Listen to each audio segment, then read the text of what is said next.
You're listening to the Telltale channel. Don't forget to check me out on all social media: Patreon, Twitter, Teespring, and Etsy. All links can be found in the description or on my website, telltaleatheist.com. Kent Hovind's CPA. Thoughts on Kent Hovind's recent arrest. This is an important point. I had talked about this on Twitter a little bit. For those of you who are unaware, Kent Hovind was arrested recently for domestic violence. Basically, his ex-girlfriend claimed that he body slammed her when they had an argument 6 months ago. Body slammed her 6 months ago. They put out a warrant for his arrest, and he showed up to the courthouse, from my understanding, and turned himself in and bonded himself out right then and there and left. That's my understanding of it. When you enter the judicial system, you are guilty until proven innocent when the investigations start. The investigators have prime suspects in mind and suspicions for how things played out, and they assume people's guilt when they walk into it. The courtroom, like actual court cases, you are innocent until proven guilty. It's reversed. She has no evidence at all. Zero. Naturally. Why would she? Would she pull out a camera and film the whole thing? Of course not. It was an argument that they had, and she had no reason to pull a camera out and film it. So there's no evidence that he did it. Doesn't mean he didn't. It just means there's no evidence for it. But you are guilty until proven innocent during investigations, and that's kind of the route that they're taking with it. So they filed the warrant for him, and they're going to do an investigation, and more than likely the investigation will turn up nothing, because there was no physical camera in the room recording the events. He was recording the audio of the events at the time, but it's not exculpatory. It doesn't prove anything. He could have body slammed her in his perfectly calm voice. There's just no way of knowing. It's a he said, she said situation, and we have no way to know. And what's more, it's a personal situation with somebody's private life, and we have no idea what actually happened, and no way of finding out what actually happened. Everything is speculative, and for that reason, I'm not going to cover it on my channel. And I would discourage anybody else from covering it on their channels or anything too. Hemant Mehta wrote an article about it, and I appreciate that he did that because it gave me the context I needed to understand what was happening. But I don't think we should get into the personal lives of other people like that when we have no hard evidence of anything that happened at all. So we can talk about the fact that he spent 8 years in federal prison because he believes that you shouldn't have to pay taxes. He received those charges, it was investigated, and he was convicted for it and spent hard time in there for it. That's pretty indisputable at this point. But the personal situation going on, I don't know. I don't know anything about it, and neither does anyone else. We weren't in the room. We didn't see what happened. It's he said, she said, and we should avoid speculation, in my opinion. Hi, this is Annie, she, her, from Fancy, Pennsylvania. I wonder, why do people think, or why do the Amish and Pennsylvania Dutch are so peaceful? Living near them, they're some of the most bigoted, and being trans, they're some of the most bigoted and hateful people. I've been turned down at their little shops when I wanted to buy fruit or something. It's a little markets. Why do people think they're such peaceful? And I don't get their reputation as to who they are. Thank you. Bye. I agree. They should not have the reputation that they have, 100%.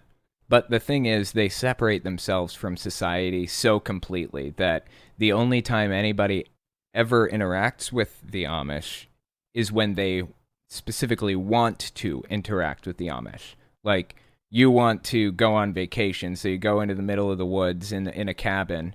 You rent a cabin for a week or something like that. And there's a little Amish bakery right up the road you can go to. You buy from them, you go back to the cabin, and that's it. They're not really exposed to their views at all. They aren't online. They're not out there talking about it, trying to spread the word or any of that shit. But I found it particularly bizarre how shunning is viewed in the world. because the Amish are like the poster children of shunning. When I heard that word when I was little, I immediately thought Amish. It was just really strange to me that I had a positive perception of the Amish people and of shunning. I just thought it was just a different way of doing things. I didn't realize how destructive and evil it is. You're right. The Amish religion should not have as good of a reputation as it does. But that's what I'm here to do, is to dispel these false ideas of what these religions are. I've talked about the Amish before a couple of times. I've talked about Mennonites, too. Mennonites are kind of a branch off of the Amish. Apologia is actually ex-Mennonite. I should probably talk about the Amish a little bit more. They definitely deserve it. It's definitely a destructive group, terribly destructive. Hey, Owen, this is Christopher from Minnesota. On the podcast a couple of weeks ago, you mentioned that people who get disfellowshipped but still believe don't identify as Jehovah's Witnesses. I think you said that they call themselves believers in Jehovah's Witnesses or something like that. Before we continue, I just want to, make my thoughts on this clear. They do often identify themselves as Jehovah's Witnesses still, against the wishes of the religion. The organization does not want you to identify as a Jehovah's Witness unless you are actually a Jehovah's Witness and, went through their organization or whatever. A lot of ex-Jehovah's Witnesses who still believe it but got disfellowshipped for one reason or another, or just kind of parted ways, they do still identify as Jehovah's Witnesses, but they're not technically in the strictest sense of the term. Let's keep listening. Basically, because to actually be a Jehovah's Witness, you have to be recognized as one by the governing body. This got me thinking, what do people do when they get disfellowshipped but still believe? Have disfellowshipped believers ever organized to worship together? And how would the governing body view a splinter group like that essentially believes the same as they do, but outside of their control? They have dealt with things like this before. The governing body has kind of sects, sects. Sects have split off from the main religion, but it's very, very rare, because the moment somebody starts disagreeing with the governing body, they're immediately excised. Everything is cut off. They have no contact with anybody else on the inside. That being said, Jehovah's Witnesses, the religion, is actually an offshoot of another religion called the Bible Students, I think. It's called the Bible Students. That was the original religion created by Nelson Barber and Charles Taze Russell.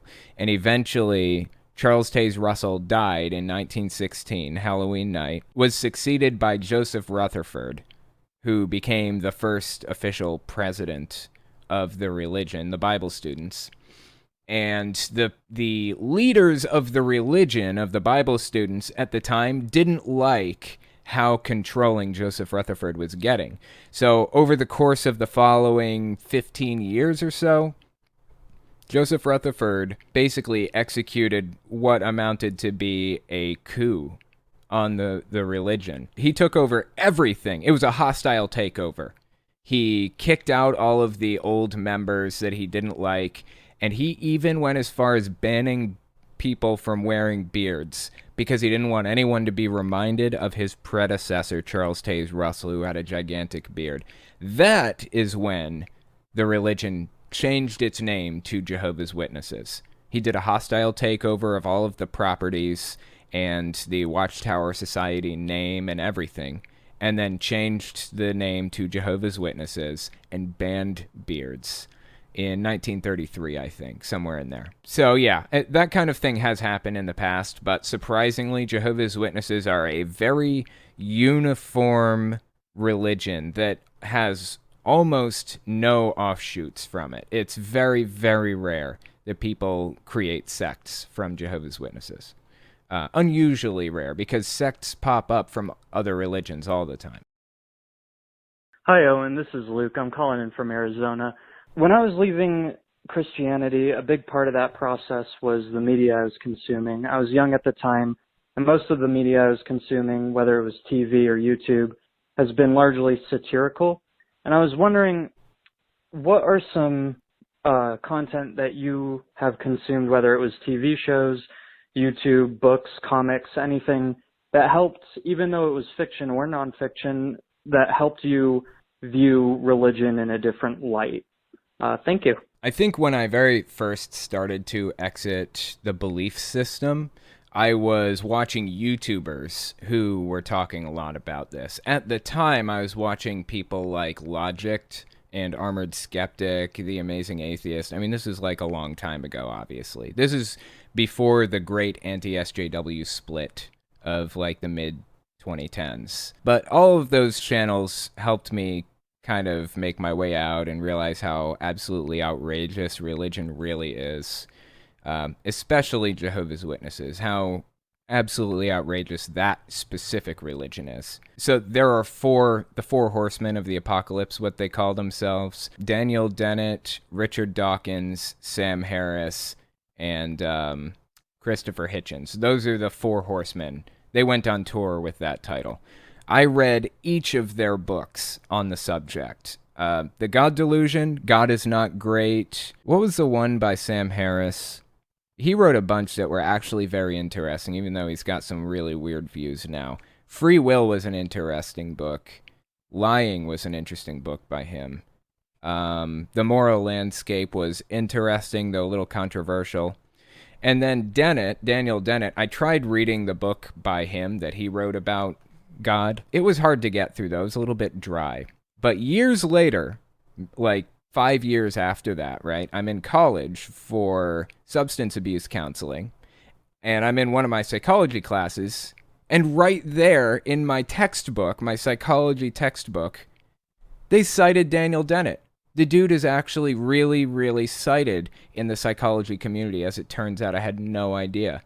That was kind of cool. One of the people that I respected and read about was cited in official college literature. It was very interesting. Same with Noam Chomsky. He's cited all the time in college literature, and he's like a hero, you know? So anyways, those are the materials that I read when I was first getting out. It started out with YouTube, and then I moved to the Four Horsemen's books.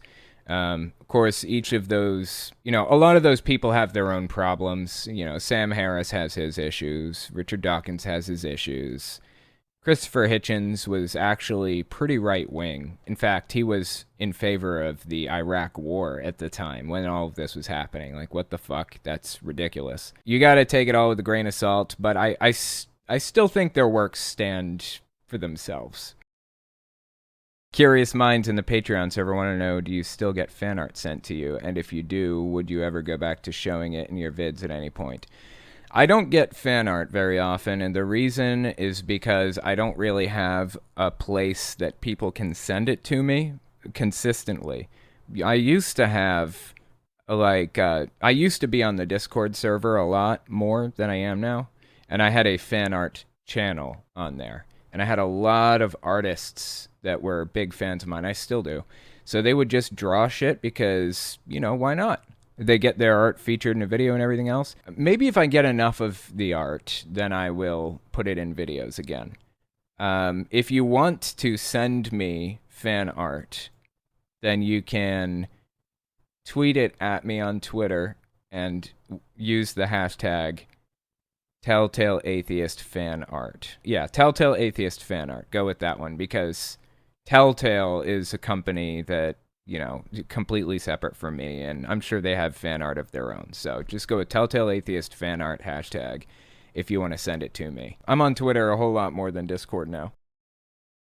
Birdie Gamer Studios, is it true you really don't have time to play video games? I've had a little bit more time on my hands recently than I have in the past. I just don't play video games very often. It's pretty rare. Although right now I'm going through Pokemon Fire Red. As of yesterday and today. Actually, it's a ROM hack of Fire Red. It's not Fire Red itself. I'm playing Ultraviolet, and it's basically a version of Pokemon Fire Red where you can catch every single Pokemon in the game. You don't have to do any trading with anybody or any of that stuff. And like Hitmonchan and Hitmonlee, where you get to pick one, you can pick both of them up in this ROM hack. Same with like the dome fossil and the helix fossil. You just pick both of them up. So it's pretty cool. I like it. I've been going through. I think I just beat the 6th gym like earlier, the Fuchsia City gym. But maybe that's gym 5. I don't remember. Next, we're going to talk about Mike Lindell saying that Trump will be reinstated as president by the end of August or September. Give us 30 seconds, and we'll be right back. You're listening to the Telltale Channel. Don't forget to check me out on all social media: Patreon, Twitter, Teespring, and Etsy. All links can be found in the description or on my website, telltaleatheist.com.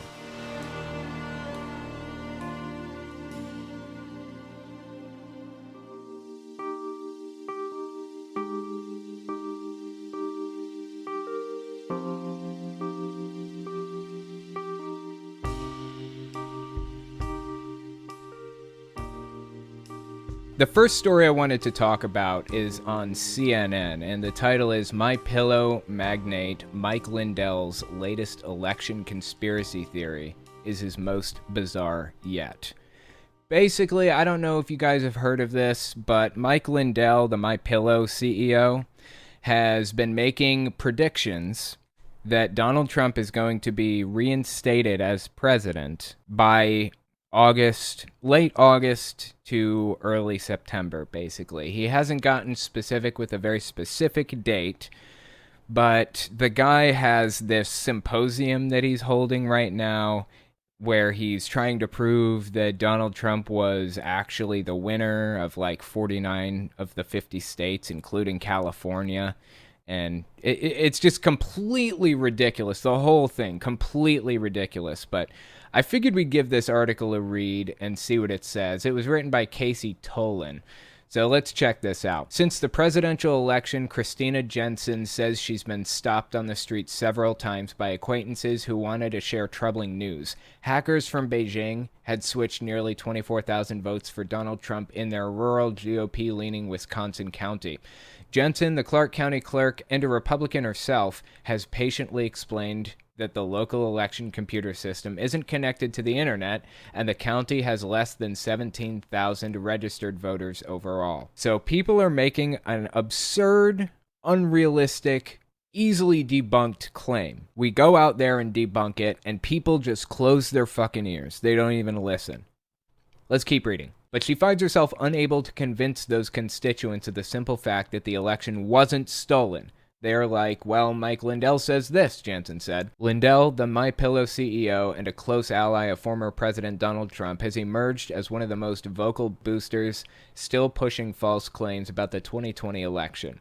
In a series of so-called documentaries, Lindell has advanced an increasingly outlandish theory that foreign hackers broke into the computer systems of the election offices, like Clark County, to switch votes, in what he has described as the biggest cybercrime in world history. Election officials at more than a dozen counties that Lindell has claimed were hacking targets told CNN that the Pillow Magnate's claims are utterly meritless. They noted that their voting machines are not connected to the internet, that the results are confirmed by paper ballots, and in some cases that official audits, recounts, or reviews have verified their vote tallies. In addition, CNN interviewed 9 cybersecurity experts, all of whom said the quote-unquote proof Lindell has released so far is nonsense, and that there's zero evidence of any kind of successful hacking of last year's election results.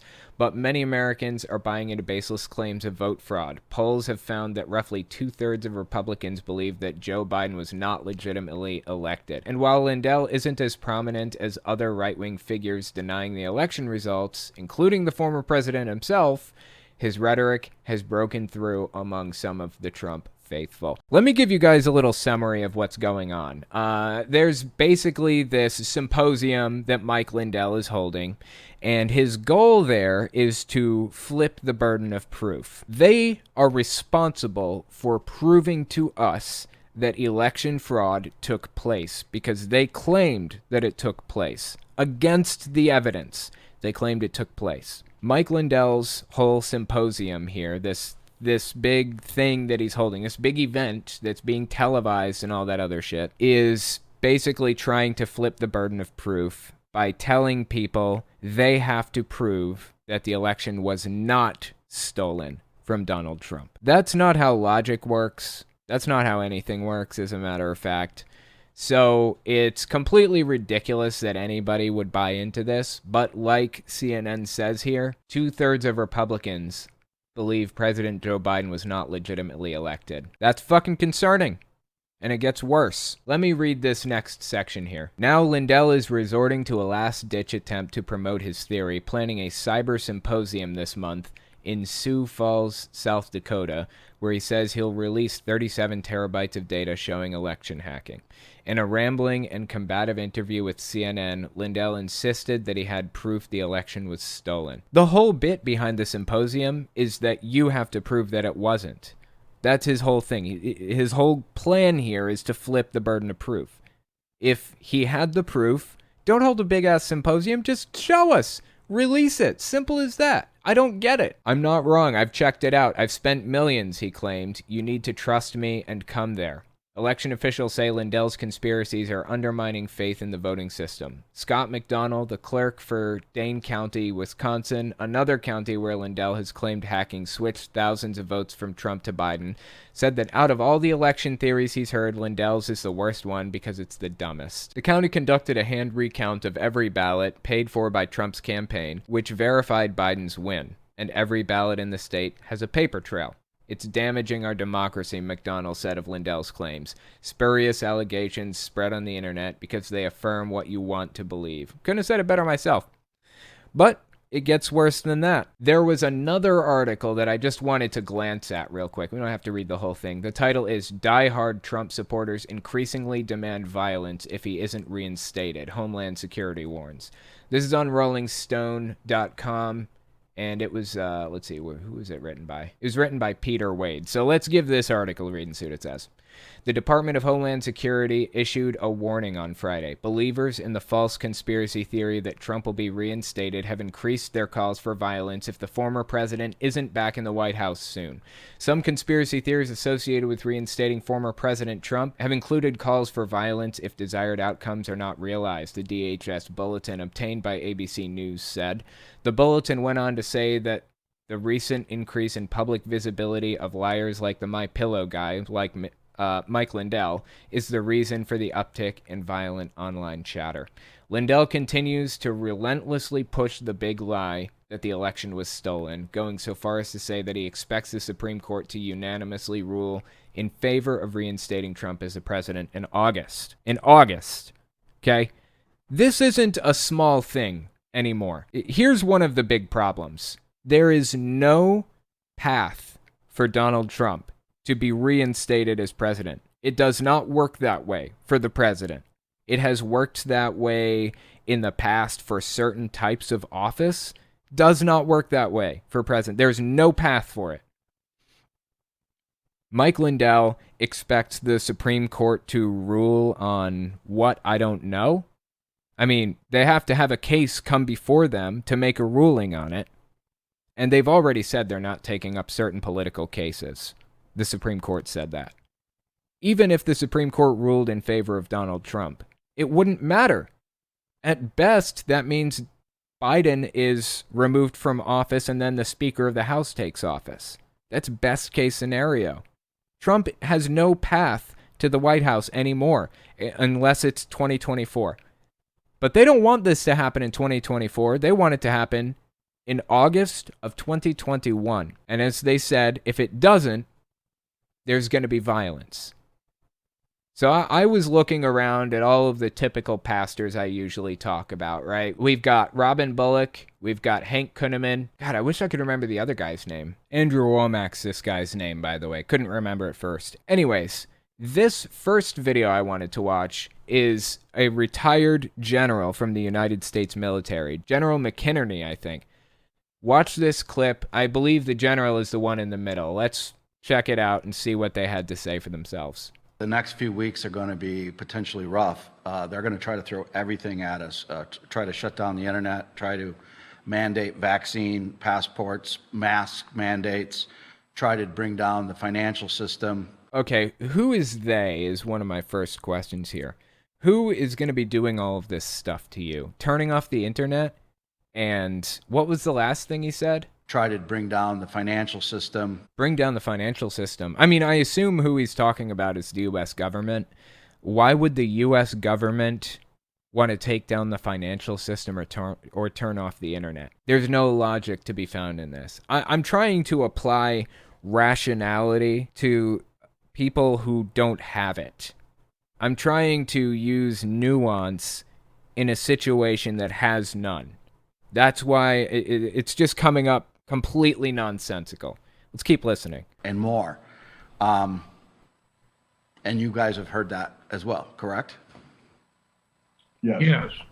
And they're going to try to stop Mike Lindell's symposium, which he's offering $5 million to anybody who can prove him wrong on the movie that he has made absolute proof that shows how the Chinese Communist Party and the Russians use cyber warfare. This is a fucking retired general. What the fuck is going on right now? What is this shit? Really?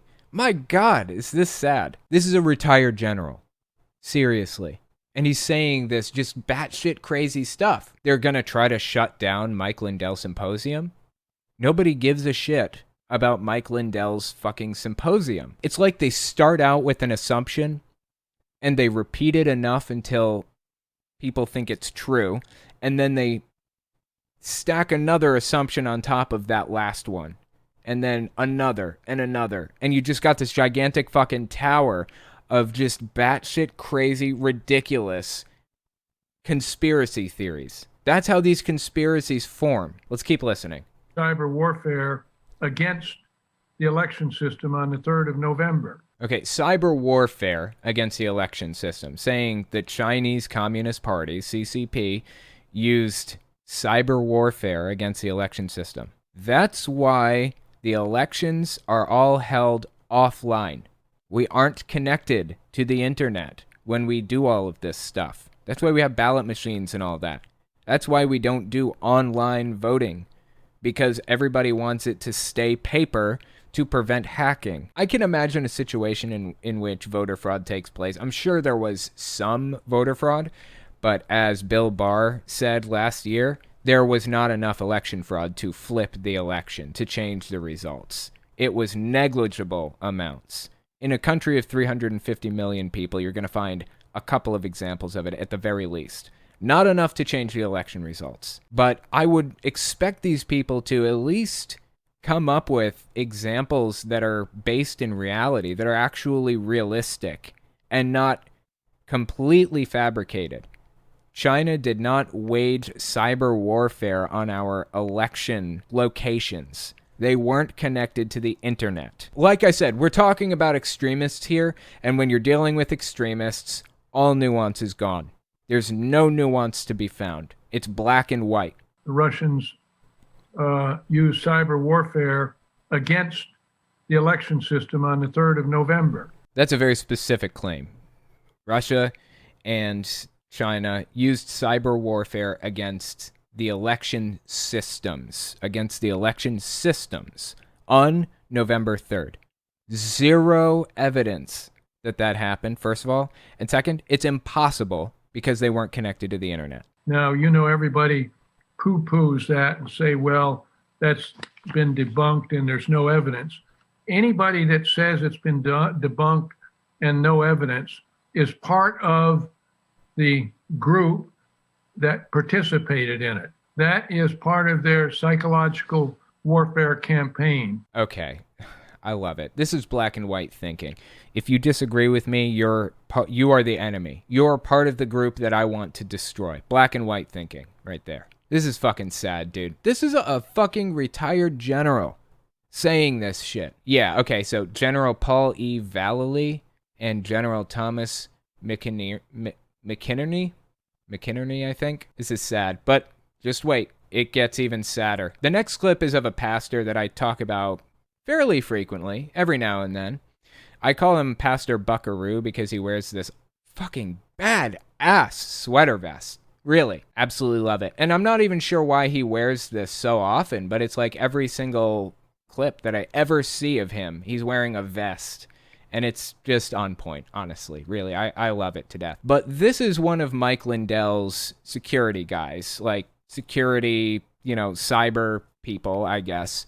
So I wanted to give this a listen and see what this televangelist is saying about it. Check this out. By the way, all of these took place, all these clips came out late July, early August. Listen to this. I have evidence, and we have whistleblowers, that we also have people in America that are traitors that cooperated with this to get the ends that they wanted. So it's not just foreign actors. We've got some bad actors in our own country, and frankly, they're traitors, and they deserve traitors' treatment. What does that mean? They deserve traitors' treatment. You know what that means? That is the reason why they put the gallows up at the Capitol building on January 6th. They had intentions of using those gallows. At the very least, they wanted to send the message that they wanted to. They deserve traitors' treatment.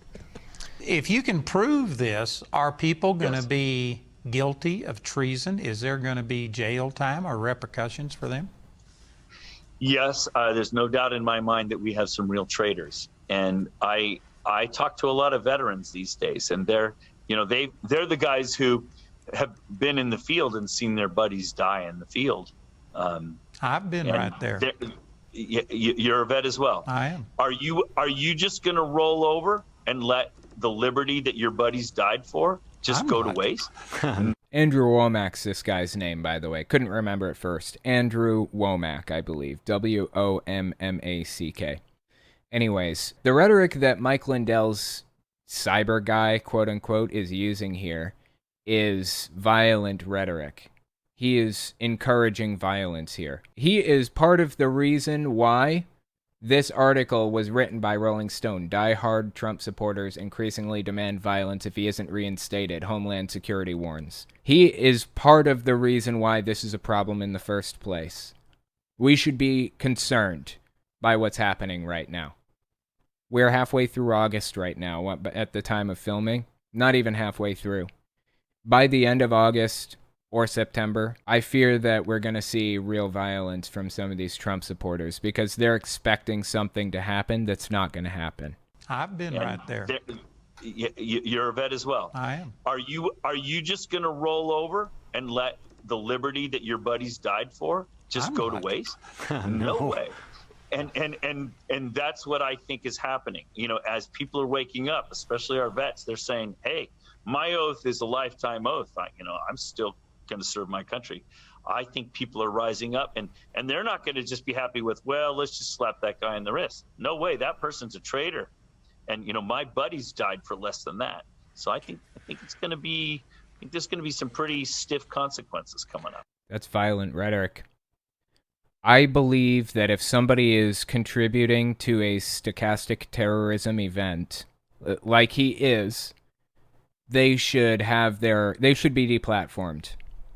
That's basically my line. I've had to think about where my line is a lot, and it's moved around a little bit over the years based on the experiences I've had and the things that I've seen and whatever else. I don't think they should be jailed necessarily, but they should be deplatformed for using rhetoric that encourages violence and has a high probability of producing a terrorist attack, which is exactly what's happening right now. This is not the last clip I wanted to watch, though. There's another one. This one is from Robin Bullock. Again, early August, late July is when this clip came out.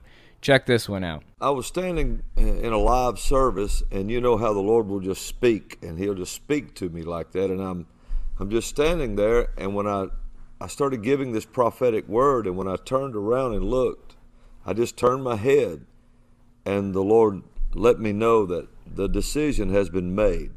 Whatever is going to happen, whenever he's going to do this, whatever Trump's going to do, when it's going to happen, has been decided now. I thought that God, knew everything and knew exactly what was going to happen in the future and in the past and all that shit. Wasn't it already decided? Why is God deciding this now? Why didn't God decide this in, October of 2020? Is it just because he's trying to get people riled up? Is he just trying to add to this stochastic terrorism event that will inevitably lead to terrorist action? It's not going to be decided. He's already decided.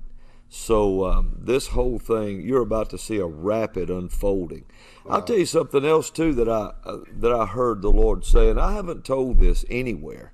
Okay. That I'm not, unless the Lord tells me a specific date of something, I don't say that. But if He tells me, I'll tell you. Oh, I love it. He and a bunch of other people have basically been busted for making false predictions about the future dates. Like, specific dates were named. Jeff Jansen was real bad about this. He would name specific dates all the time.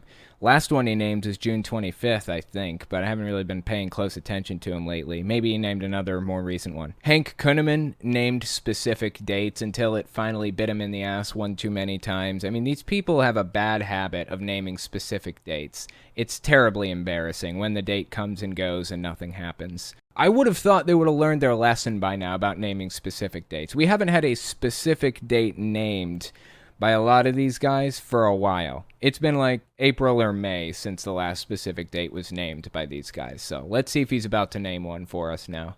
But I know something. Now, I'm not saying I know what yet because he hasn't showed me that. Good. Keep it vague. Good idea. It'll decrease the level of embarrassment that you have to deal with when it fails. Quicken my spirit. Something is really about to happen this month in August. Oh, that's a little more specific, huh? Something is about to happen. Well, he said something, so he could pick out literally any event and claim that that was the thing that he was talking about. Literally anything. He could even name, like, Mike Lindell's symposium as the something he was talking about. So I guess this isn't terribly risky for him, but it is terribly stupid. Especially, like, with how far-fetched it is. These guys all want Donald Trump to be reinstated as president of the United States in the next 4 weeks. 0% chance of that happening. 0% chance. I just can't believe that they're, like, kind of building it up and talking it up and trying to get people excited for this. It's absolutely ridiculous. This month in August. I don't know what it is. I don't know if it's a setup for something else that's coming. But I think from August all the way through, say November, you better keep heads up big, because when it starts, whatever's going to happen is going to happen like this. And then it's going to be a rapid succession of things. I love it how they said basically the exact same thing in January, and then March, and then May. Like, they keep doing this. They say something's going to happen, something big, and then they name like a 3-month period. Like, oh, something's going to happen in those 3 months, right? Like, even if Trump isn't put back into office, there will certainly be some important event that I can point to and say, see, I told you, I was correct. Greg Locke, the pastor Greg Locke, recently, he was in his circus tent, his big church service or whatever, and he starts screaming, we were right about all of it. I was right about everything. When, in fact, he was not. He was wrong about everything. He predicted Trump was going to win the election because that's what God wanted. Trump lost the election. He continued to predict and make all these ridiculous claims over and over and over again. And here we are. He was wrong about all of it. So what are these pastors going to do when the time comes that they're faced with their delusion? They made these claims, something was going to happen in the next 3 months, and then nothing happens?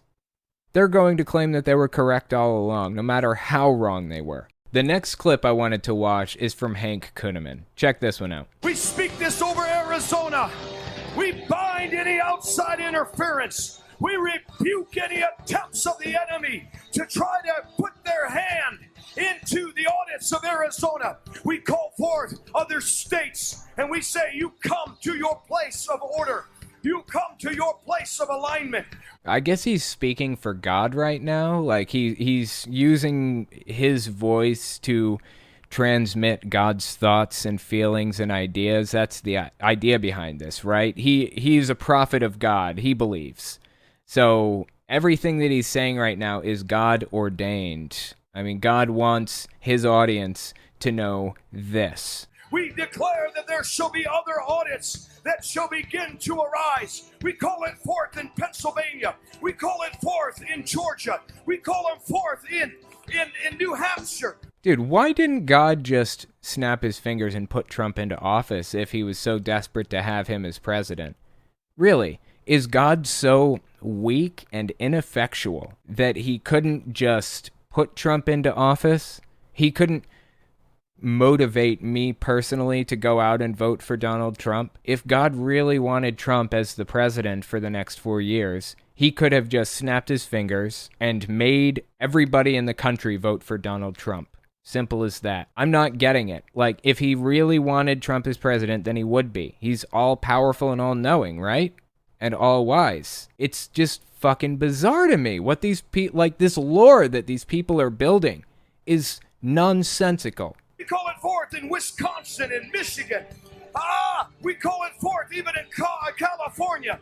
God, we are praying right now that other states would begin to be moved upon by the Spirit of truth to continue to bring the truth to light, to expose every lie, to expose every deceit, and to reveal to the earth that the election was in fact stolen. When are these people going to come back down to reality? There's literally no evidence to show that the election had sufficient fraud to change the results. There's no evidence that that's the case. None. And here these people are sitting here seriously praying to God and holding these symposiums and encouraging people to literally get violent if they don't get the results that they want. This is fucking concerning.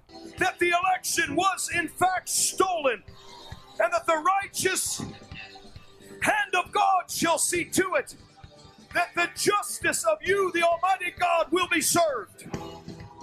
Therefore we call forth for the righteous hand of God to bring restoration and order. And the one who legally, rightfully, constitutionally won the election, we call them forth in their place of authority, in their seat of authority. The reason I show you guys all of these clips is because there's really something winding up right now. These people really believe something is going to happen in the next, let's say, between 1 and 3 months that is going to have Donald Trump put back in office in the next 1 to 3 months. Even less. Between 2 weeks and 12 weeks from now, they believe Trump will be in office again.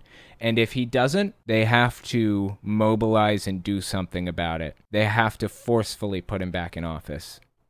There is a movement winding up right now that should be concerning to everybody. It's concerning to DHS. It's concerning to the FBI. They're taking it seriously. We should be taking this shit seriously too. That was one of the most disheartening, disturbing stories that I've covered in a while. Watching these people get mobilized and, all wound up. And DHS is genuinely concerned about what's going to happen if Trump isn't put back in office. Like, holy shit, dude. This is real. This is fucking real. Next, we're going to talk about QAnon turning on major televangelist pastors. Give us 30 seconds, and we'll be right back.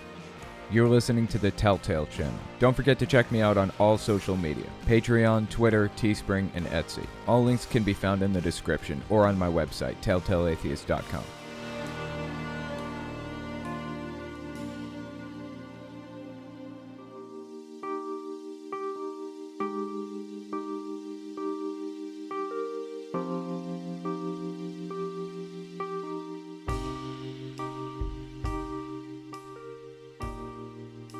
The next story I wanted to talk about is about QAnon. There are some pretty big things happening in the QAnon movement right now, and it may or may not be going south for Kenneth Copeland, Tyler Perry, Joel Osteen, and a bunch of other people. QAnon is targeting televangelists. A little while back, this woman named, what was her name? Recently, a woman named Madison Marquette reported that some of the biggest televangelist pastors, like, we'll get to a list in a minute, but some of the biggest televangelist pastors were basically trafficking her. It was a very big accusation, and she went on some shows and talked to some people, and then seemingly out of nowhere, who else but Johnny Enlow posted about it on Facebook. That's a pretty big deal. Johnny Enlow put out a prophetic alert. Johnny Enlow is kind of like the QAnon evangelical linchpin. He's like the link between the two movements. He is a major pastor with a lot of influence in evangelical circles and also in the QAnon movement. He links the two things together. So the fact that he has come out against these televangelists is a pretty fucking big deal, actually. So I wanted to give this article a read, written by Kyle Mantilla on rightwingwatch.org. The title is "The QAnon Conspiracy Theory Inevitably Turns on Evangelicals." Let's give this a read and see what it says. The spread of the QAnon conspiracy theory, which alleges that a secret cabal of satanic cannibalistic pedophiles rules the world and has long used its power and influence to freely murder and traffic children, has reached deep into the white evangelical community in recent years. While such allegations have usually been leveled against Democratic politicians and left-leaning entertainment, media, and business leaders, the conspiracy theory now appears to be circling back around on evangelical leaders themselves. Weird thing about this conspiracy theory is that for some reason, it completely fucking bypassed Matt Gaetz. Somebody who is really under investigation for this shit right now. Like, it just went right over him. They didn't say a word about him.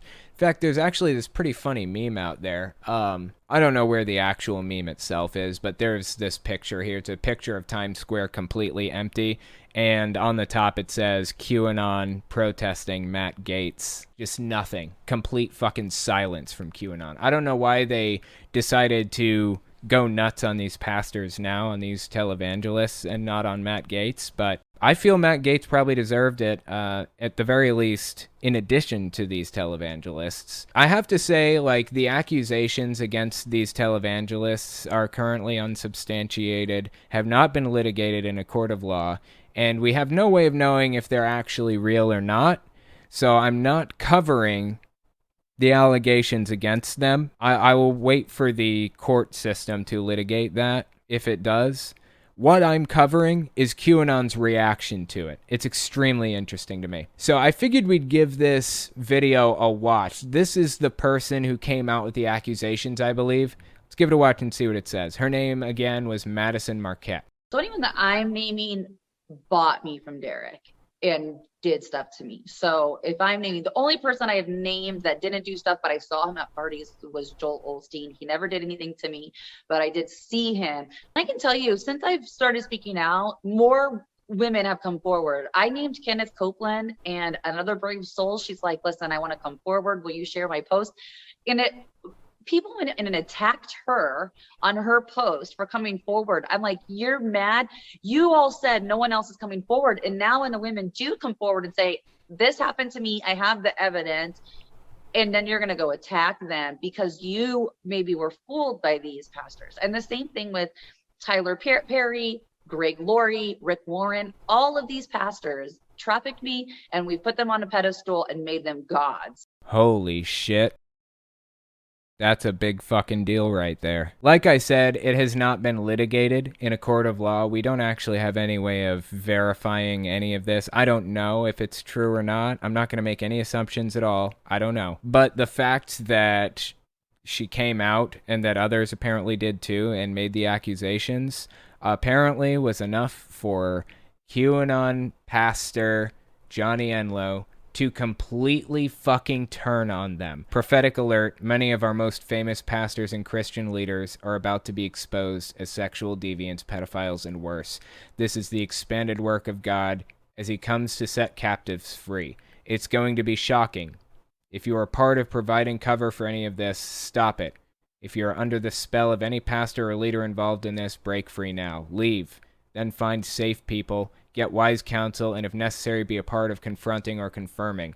Time is up for these pastors and these leaders who have been wolves in sheep's clothing. There will be no delay in this reveal. it will be immediate. Here, check out some of these comments. Already been happening. People who have been trafficked and taken advantage of our naming names. That's a big fucking deal, man. Praise God, I survived abuse at the hands of missionaries and others in the 60s. It's time for justice. Yeah, this is gaining some real traction right now. Like I said, I don't know if it's true or not. I don't know. We're going to have to wait for the court system to litigate.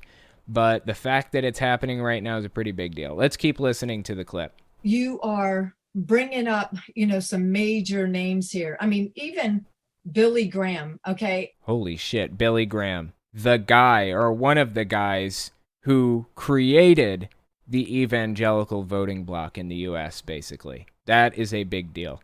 I mean, I say a million times over, these cannot, like Billy Graham and the ones that have trafficked and done things to me and that are doing it now. And even when I've done these extractions, I'm like, they have a demon inside them.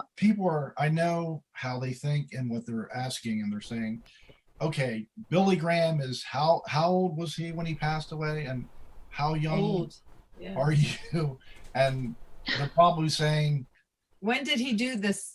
No, like, how can you? I mean, I'm sure you get a lot. Like you said, the most hate mail about somebody like Billy Graham. So they're basically trying to vet the story and see if it adds up. Again, I have no way to know if the story adds up or not. I know very little about what happened. That's really not what this is about at all. It's about QAnon's reaction to it. Anyway, let's keep listening. I do. Billy Graham, and it's funny because people are like, oh yeah, his son is sick, but we don't believe you about Billy. I'm like, well, Billy Franklin learned it from somewhere. Oh shit, I didn't realize that Billy Graham had a son that had issues like that. That's really, really crazy. Anyway, let's get back to reading the Right Wing Watch article. Earlier this week, Right Wing Watch noted how MAGA pastor Jackson LaMayer, who's running a primary campaign to unseat Republican Senator James Lankford of Oklahoma, has openly embraced QAnon conspiracy theorists as part of his campaign, only to become a target of their conspiracy theories. QAnon activists accused the pastor of pedophilia and CSA in July after he posted a photo of his young daughter wearing red shoes. I actually wanted to take a look at this article real quick, too. Check this one out. This article was written by Kyle Mentila on rightwingwatch.org, and the title of this one is MAGA Pastor Jackson LaMayer Discovers the Downside of QAnon. MAGA Pastor Jackson LaMayer launched a primary challenge to Republican Senator James Lankford of Oklahoma earlier this year because he was outraged by Lankford's failure to challenge the certification of Joe Biden's election victory on January 6 immediately following the right-wing insurrection at the U.S. Capitol. LaMayer has made attacking the legitimacy of the 2020 presidential election a centerpiece of his campaign, repeatedly vowing that if he's elected to Congress, he will make it his mission to hold those who supposedly stole the election from former President Donald Trump accountable for treason. LaMayer has focused heavily on winning support from right-wing QAnon conspiracy theorists like Lynn Wood and Michael Flynn, both of whom have endorsed his campaign. LaMayer has also been a regular participant at the Restore America rallies organized by right-wing conspiracy theorist Clay Clark, where he's been proudly posting photos of himself hanging out with the various election, COVID-19, and QAnon conspiracy theorist speakers at such events. Interestingly, LaMayer's flirtations with QAnon have not prevented him from becoming the target of smears from QAnon conspiracy theorists who've reportedly accused him of pedophilia and child sex trafficking after he posted a photo of his young daughter wearing red shoes. Everything is a sign to these people. Everything is a signal. They're looking for anything.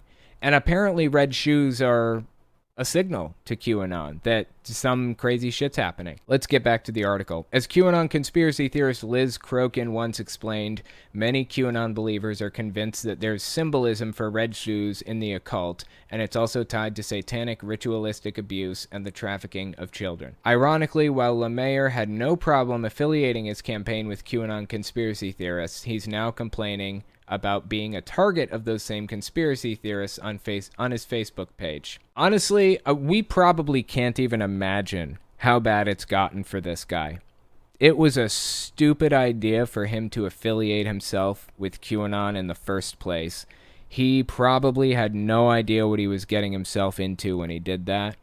But I would be willing to bet that he is genuinely the target of really scary shit right now.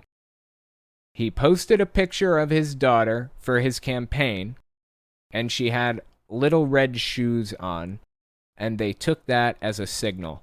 Listen to his Facebook post. Last week I posted this pic of Eva out on the campaign trail with me, and she was so proud of her red shoes because it matched the colors of LeMayor for Senate gear. It was a harmless post, but there's an individual out there who's been spreading things about me that are not true, such as I'm a creation worshiper, a New World Order globalist, and more nonsensical stuff. This person has also been spreading the narrative that I'm involved in CSA. I guess red shoes represent pedophilia according to this individual. I've been in ministry for years, never any accusations whatsoever. Now all of a sudden I'm being accused of everything under the sun by one particular woman, and some people don't have enough discernment to determine right from wrong. Unfortunately, I have to say it because people are asking me. I am in no way involved in CSA or devil worship. If you believe that, it actually says more about you than it does me. The dogs will continue to bark, but the LeMayor for Senate train is going to move forward with full steam ahead. Wow. This guy probably had no idea what he was getting himself involved in. He probably had no idea how extreme and unhinged QAnon really is. He just wanted to use it as a political pawn. And he found out the hard way that you can't use movements like this to your advantage. You will pay a price for it. You know, I feel bad for the guy. He's a Republican who tried to embrace the QAnon label to win an election, but things took a turn for the worse. He should have researched them way more heavily before he decided to dip his toes in. There are a billion little signs and signals and all of this other shit associated with QAnon. They think that Satan worshippers can't help themselves but to drop little hints to the people around them about what they're doing or what they believe or whatever else. He certainly knew that before endorsing QAnon, right?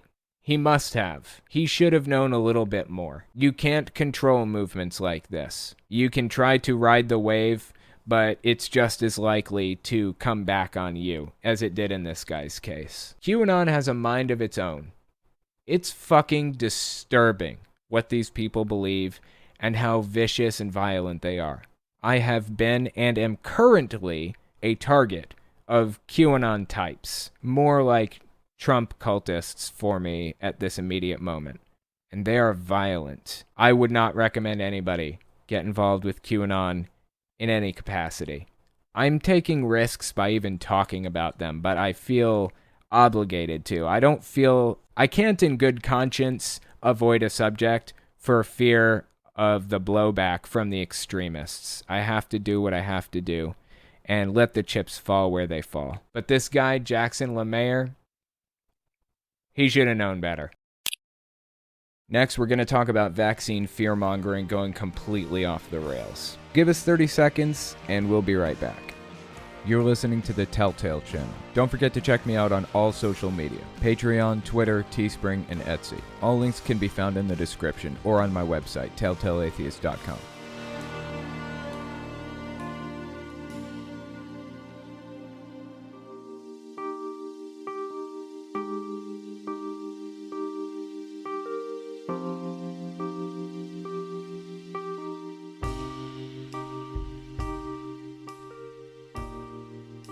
The next story I wanted to cover is about vaccines. It's a pretty sad story.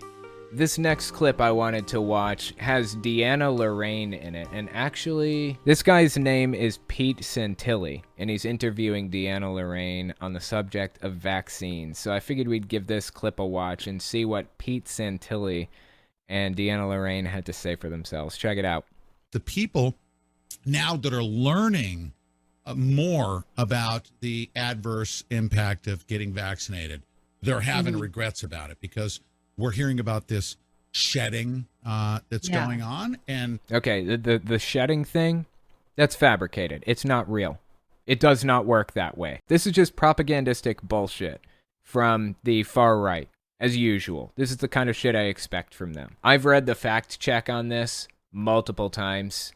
It's just a complete fabrication. It is not based in reality. Let's keep listening. Going on, and vaccine shedding. The shedding, and also the activation of the graphene oxide is actually sitting there dormant. The graphene oxide thing, again, it's just fabricated bullshit. It has no basis in reality. Activation of the graphene oxide is actually sitting there dormant, but if it gets energized by something like 5G, it actually kills all the cells around it. And there we go. We've come full circle. Finally, they've come up with another conspiracy theory that explains the 5G network shit. Okay, let me let you guys in on a little secret. The U.S. has some 5G infrastructure already. We aren't really using it very much, but Apple, I believe, sold their latest versions of phones that are 5G capable. They use some of the same bands that you use with like a router and things like that. It's just the next version of cellular data. There's nothing dangerous about it. But David Icke, if you guys never heard of him, you should look him up. In fact, I should probably do a video on David Icke at some point. Conspiracy theorist extraordinaire. The father of a lot of the biggest conspiracy theories in the world right now. David Icke, I believe, came up with the lizard people conspiracy, claiming that the people at the top are actually lizard people, demons, and all of this other crazy shit. A lot of that came from David Icke. And this 5G thing, this came from David Icke too originally, I believe. I was waiting for somebody to bring the 5G stuff up again, and here we have a guy, Pete Santilli, trying to come up with a logical explanation for why the 5G conspiracies were real all along. In reality, there is no basis for any of this. It's completely fabricated, just like the shedding claims. Let's keep listening. 5G, it actually kills all the cells around it. That is so crazy to me. I mean, can you imagine if they just like activate and said, oh, all right, 1 million people are going to be gone. Oh, okay. So we're taking another step into this. So what he's saying, he's not just saying that, like, 5G is dangerous or harmful to us or whatever. He is joining the dangerous 5G conspiracy with the vaccine conspiracy. Now he's saying the vaccine has a chemical in it that is activated by 5G networks, which, by the way, we're exposed to those bands all day long already, because of the sun, Wi-Fi access points, things like that. So he's combining the two now. 5G is now dangerous, and if the infrastructure appears in the US, which, as I said, it's already here, really, it'll kill anybody who got the vaccine. That's his claim. And interestingly enough, this actually joins a third conspiracy. A while back, I talked about this guy who believed that anybody who got vaccinated would be dead by the end of the year. You guys remember that shit? I don't want money though, like. I know you don't, but I don't know what else to do. You didn't do this to Michael and Kelsey. They already got it. Don't you think I know that? Don't you think I know that? Why do you think I'm fucking crazy? Your mother got it. Why do you think I'm fucking crazy? My family is gone. My family is gone. By the end of this flu season, most of you will be dead. What the fuck do you expect me to be? Now he's found a perfect circle to link 3 different conspiracies together. Fascinating. Just by energizing the graphene oxide. And that's the thing. People don't really know exactly what's in it. Those people, Biden, even Trump, any of these representatives, they're not taking the real vaccine live on TV when they pretend that they do. That they're not that stupid. They're not doing that. They're leaving us to do that. How do you know that? She's just hypothesizing. She's just making shit up. She's just making assumption after assumption after assumption. I see this shit on Reddit all the time. Reddit has a bad habit of, like, coming up with this idea that they think is pretty rock solid and then taking that as fact and then building another assumption on top of that and then another and another and another until it's just a big jumbled fucking mess of nonsense. It's completely unlinked from reality, but they state it as fact. It's a huge problem, really. How do you deal with, like, somebody who just straight up rejects reality around them? That brings us to the next clip I wanted to watch. This one's about Marjorie Taylor Greene. Let me give you a little bit of lead up to it, though. There's an article that talks about it. It was written by Kristen Dorer on rightwingwatch.org. The title is Marjorie Taylor Greene Suggests Second Amendment Should Be Used on Vaccinators. Let's give this article a read and see what it says. Representative Marjorie Taylor Greene suggested that if vaccinators go door to door in Alabama offering the COVID-19 vaccine, Alabamans are entitled to use their Second Amendment rights, a reference to the constitutional provision that protects the right of citizens as part of a well-regulated militia to keep and bear arms. In making those comments, Greene appears to be misrepresenting door-knocking community members who encourage people to get vaccines as someone standing on your steps, needle in hand, coercing vaccinations. Alabama's hospitals are currently overrun with COVID-19 patients, partly due to the low vaccination rate in the state. Not only is she misrepresenting the door-knocking community members, encouraging people to get vaccinated, as someone standing on your steps, needle in hand, coercing vaccinations. And she's misrepresenting what the Second Amendment is for. And by saying that in the first place, she's hinting at or suggesting that people take matters into their own hands. This is terrorism. That's what this is. It's terrorism. I feel like we don't use that word enough when it's actually appropriate to be used. This is a perfectly appropriate use of the term. Marjorie Taylor Greene's basically encouraging people to shoot and kill anybody who comes to their door, encouraging them to get vaccinated. How is she not in fucking prison over this? This video is actually recorded apparently by one of David Pakman's fans. Turns out I actually like David Pakman. I think he's pretty on point a lot of the time. But really interesting, they got a recording of Marjorie Taylor Greene saying this. Let's give it a listen and see what she said. And one more thing on that, you lucky people here in Alabama might get a knock on your door because I hear Alabama might be one of the most unvaccinated states in the nation. Why are they cheering for that? They're suffering as a state, as a society. We all are. As a direct result of their actions. I have the right to life, liberty, and the pursuit of happiness. These people are taking my right to life and fucking with it. They're playing with it. You have a right to swing your fist anywhere you want, except for right here at my nose. You can't swing it here. You not being allowed to swing your fist right here at my nose isn't a violation of your rights. It is a protection of mine. I understand that there's a fine line in, when you're dealing with rights like this between who has to get vaccinated and who should get vaccinated and who shouldn't have to if they don't want and all of that other stuff. I get that. But we live in a society, and by refusing to do this, you're putting everyone's lives at risk. Particularly people who can't get vaccinated for one reason or another, like their age or their health status, immunocompromised or whatever else. It's really disappointing to me to hear people actually cheering for this shit. For the record, Marjorie Taylor Greene, I don't think she realized this was being recorded. She probably wouldn't have given a shit anyway. She probably would have said this whether she's being recorded or not. But still. He's going to be sending one of his police state friends to your front door to knock on the door, take down your name, your address, your family member. Okay, so some serious misrepresentations happening right here. Let's listen one more time. Of his police state friend. No, it's not going to be a police state friend. She's implying that it's going to be like a member of the military or a member of the police coming to your door, forcing you to take a vaccine. That's not what's happening. No one has ever suggested that. Or to knock on the door, take down your name, your address, your family members' names, As if they don't have all that information already. As if it's not easily available. As if the census doesn't exist and it wasn't just taken last fucking year. Phone numbers, your cell phone numbers, probably ask for your social security number. They already have all that information. I don't know why Joe Biden would be sending someone around to collect it. Number, and whether you've taken the vaccine or not. Once again, they have all this information already. It's like people freaking out that they're going to get microchips implanted in them to follow them around.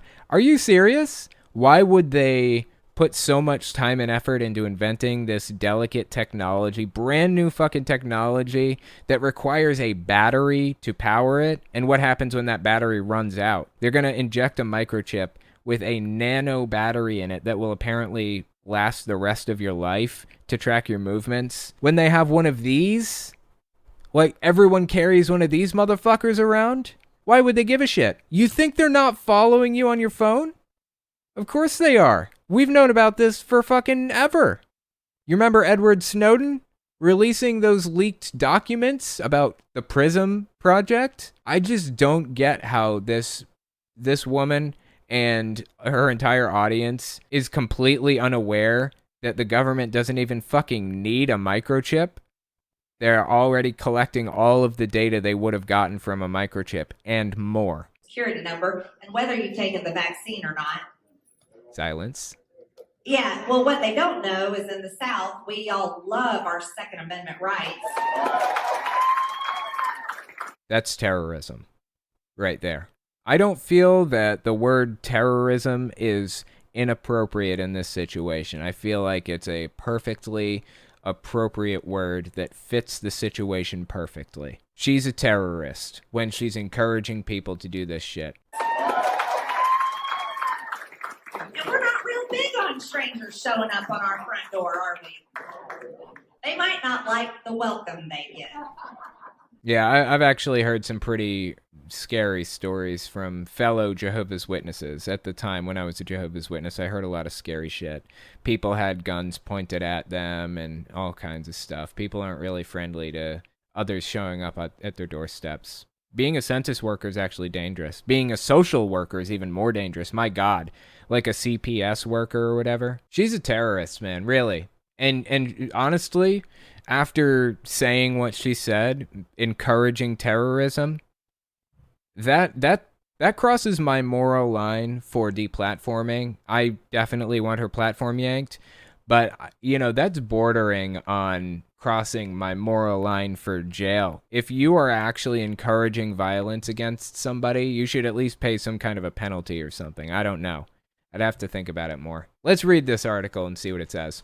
The video, which was taken surreptitiously by someone in the crowd at a private event in Alabama on July 23rd, was provided exclusively to The David Pakman Show, a nationally broadcasted progressive TV and radio talk show. I'm actually a David Pakman Show member. I get the bonus show and all that. Aren't you guys jealous? It's only like $2 a month. It's practically nothing. In it, the representative from Georgia tells the crowd that President Joe Biden might send one of his police state friends to Alabama's front door, and that Southerners love the Second Amendment rights and don't like strangers showing up at their front door. Green went on to spread a conspiracy theory that Dr. Anthony Fauci was to blame for the spread of COVID-19. I actually, I cut that part out because it was a little bit less relevant to the rest of it. This is a quote from the end of the clip, a part we didn't watch.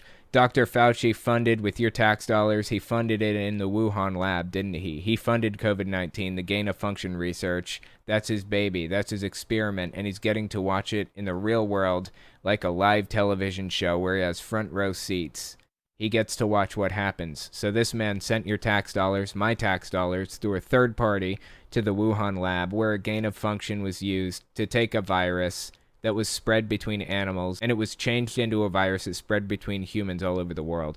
And they're dying, and they're still dying. Again, complete conspiracy theory. As if I even need to say that. Right Wing Watch said it for me. It's nonsense. This is Right Wing Watch again. Green's comments about deploying one's Second Amendment rights seem to be in reaction to comments Biden made on July 6th about getting more people vaccinated to prevent further spread of COVID-19. Now we need to go community by community, neighborhood by neighborhood, and oftentimes door to door, literally knocking on doors, to help get the remaining people protected from the virus, he said at a press conference. Obviously, Biden didn't mean he's going to go to somebody's door and throw a fucking vaccine dart at them and force it down their throats without their consent. That's not what it's about. But it takes time and money sometimes to get to a location where you can get vaccinated. You've got to at least pay the travel expenses, the subway fare, the bus fare, the gas money to get to a pharmacy where you can actually get the vaccine. So I would be in favor of people going door to door asking others if they want to take the vaccine. I have no problem with that. What's wrong with that? I don't understand. Ultimately, there really isn't anything wrong with that. There's nothing bad about sending people door to door asking if they want the vaccine. It's just more public demonization that just got real when she suggested people shoot the door to door vaccine workers. We are at a new level now in public discourse. Thank you guys for coming and giving this a listen, and I will talk to you next week. If you like what I do and you want to make sure I can continue to do it, you can support me in a few ways. First, you can support me on Patreon. That's probably the best way. But if you want to get something back for your support, you can check out my Teespring. I sell all kinds of shirts and stickers and stuff on there. Second, you can support me by checking out my Etsy store. I sell 3D printed stands for every system, from the original Nintendo to the Xbox One. And finally, if you want to support me in other ways, you can check me out on my other channels. I have the podcast channel, which is where I talk about whatever's on my mind. Politics, social issues, whatever. You can also find it everywhere podcasts can be found. Or you can check out the videos on my main channel where I focus on destructive cults. As it is with most channels these days, I rely on the support of viewers like you to keep my channel alive, so sharing my work is extremely helpful. Anyways, check me out in all those places if you haven't already. Thanks for listening, guys.